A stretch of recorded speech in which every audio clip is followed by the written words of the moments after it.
of our consultation. And upon my perusal of the documents, I noticed that one of your creditors is Mr. Sol. Yeah, I think he's quite a big creditor of my estate, if I'm not mistaken. Let me take a closer look at these documents quickly.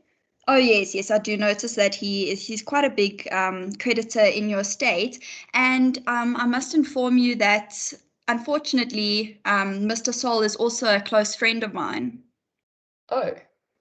So, So what does that mean does that mean anything? yes, so unfortunately, there may be a potential conflict of interest in this arrangement.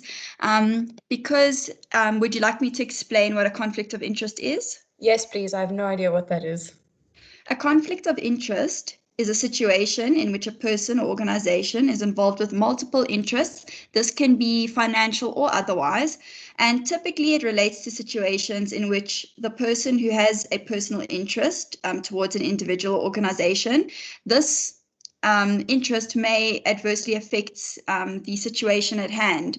And the interest like I said, it could be a commitment, an obligation, a duty, or a goal associated with one or more particular role or practice. So the relevance to the situation is because I am potentially representing you as legal counsel and potentially as a liquidator.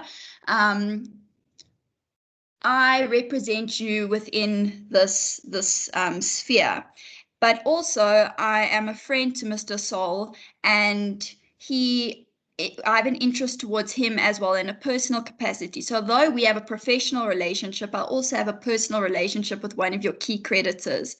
And this might be a problem because when you are looking at insolvency proceedings, the number one rule in insolvency is always to act in the interest and to the advantage of the creditors. So where there's a conflict of interest of this nature, I don't think I would be able to act in a professional capacity as your liquidator due to this professional relationship with Mr. Sill. Okay. I do think I remember reading somewhere about this duty that you have to all of the creditors. So I guess it would make sense because maybe you would prefer him over others, and that would cause a lot of problems. So that does. So what do I do now? I mean, should I get another liquidator? Do you know of another liquidator? What do I do?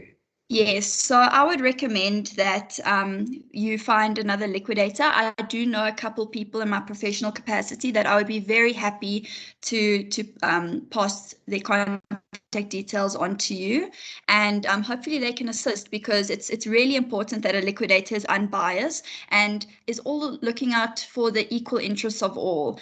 And although you and I have a great personal, a professional relationship building. And I can see from the facts of the case that you are in need of these liquidation proceedings. I really do think that it would be in the best interest of the creditors if another liquidator was chosen.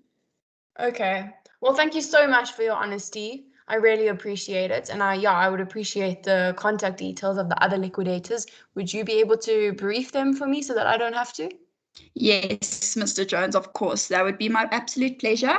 I will send in the next few days or during the course of the week a letter just confirming what we spoke about and the salient aspects of our conversation. And at the bottom, I will attach the contact details and possible like electronic business cards of my colleagues that may be able to assist. Thank you. That's so wonderful, Mr. Smith. I really appreciate that. Only a pleasure. Okay. Well, I Wish you guess the this is it best. for us then. Thank you. Thank you, Mr. Jones. See you. Bye.